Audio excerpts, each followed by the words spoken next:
It's August 1939. Europe is an absolute powder keg. For years now, two massive, ideologically opposed empires have been hurling existential threats at one another.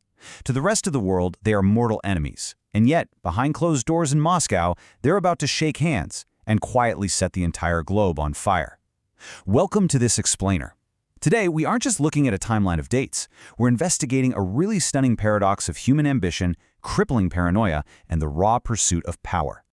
Right off the bat, this is the central mystery we're decoding today. How on earth did Adolf Hitler's Nazi Germany and Joseph Stalin's Soviet Union, two regimes entirely defined by their absolute, bloodthirsty hatred for one another, actually coordinate the start of World War II?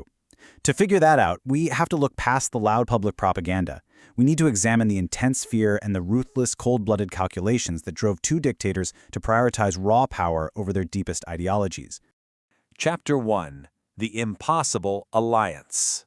Publicly, this was an unthinkable pairing. It made absolutely no sense. On one side, you have Nazi Germany, who is literally bound by the anti-Comintern Pact, an agreement explicitly designed to eradicate international communism. On the other side, the Soviet Union, built entirely on Marxist-Leninist ideology, which viewed fascism as the ultimate violent decay of capitalism. For years, their propaganda machines had painted each other as the ultimate evil. So this divide wasn't just political posture. For them, it was a matter of existential survival. But if you look beneath that screaming ideology, you find the cold, hard logic of realpolitik. Hitler was deeply haunted by the ghost of World War I. He knew that if he wanted to conquer Western Europe, he had to avoid a two-front war at all costs. Meanwhile, Stalin was terrified of the German war machine. He desperately needed to buy time to rebuild a military that had been absolutely devastated by his own political purges. And both of them? They saw the hesitation of Britain and France after the Munich Agreement. They realized, if we just temporarily swallow our hatred for each other, we can exploit the West's weakness and just consume Eastern Europe together. Chapter 2. Uncovering the Secret Protocol. Okay, picture this. It's the late hours of August 23, 1939, deep inside the Kremlin. The world is completely stunned when these two powers announce their public treaty. It was a 10-year promise of non-aggression, completely framed as this grand masterstroke for peace.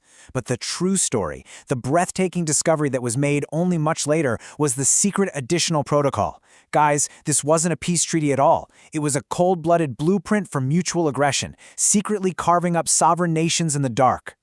And the language they used in the secret protocol is just chilling in its bureaucratic precision.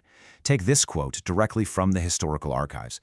Both parties will tolerate no Polish agitation in their territories. They will suppress in their territories all beginnings of such agitation. They weren't just drawing lines on a map here. They were preemptively agreeing to ruthlessly crush any human resistance. In a single meeting, a few men decided the brutal fate of millions of people. Chapter 3. Carving up Eastern Europe. So how do these abstract diplomatic terms translate into reality? Violently and immediately. Entire sovereign territories were just handed over as spheres of influence. Finland, Estonia, and Latvia assigned to the Soviet Union. Poland was to be completely dismantled, literally sliced right down the middle along the Neruv, Vistula, and San rivers. The west went to Nazi Germany and the east to the Soviets. Further south, the Soviets laid claim to Bessarabia and Romania. In one stroke of a pen, independent nations were wiped off the geopolitical board by men who had absolutely zero legal right to their lands. And the fallout from this was terrifyingly rapid.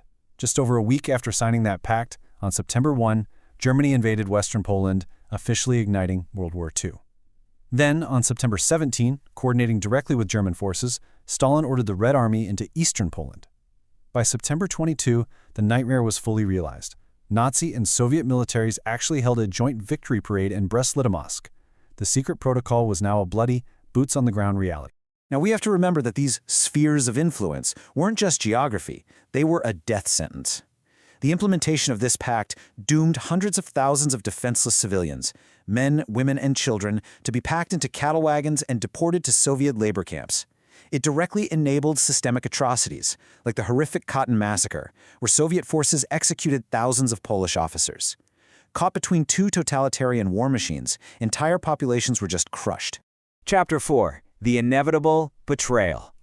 But here's the thing about an alliance forged by two deeply paranoid dictators, fueled entirely by greed and opportunism: it was always destined to self-destruct.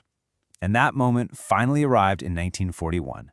On June 22nd, Hitler completely shattered the pact by launching Operation Barbarossa, a massive, apocalyptic invasion of the Soviet Union. In an instant, these temporary partners plunged into the most brutal theater of war the world had ever seen, fundamentally altering the course of the 20th century.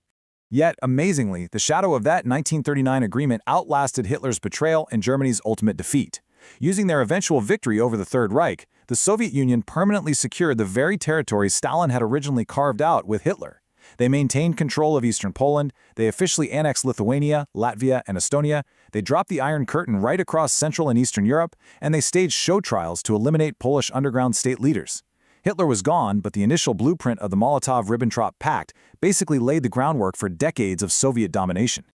Chapter 5. Echoes in Modern Geopolitics. For decades after the war, the Soviet Union fiercely denied this secret protocol ever existed. It actually took the Nuremberg trials to expose the definitive proof, and it took the collapse of the Cold War for Moscow to finally admit it.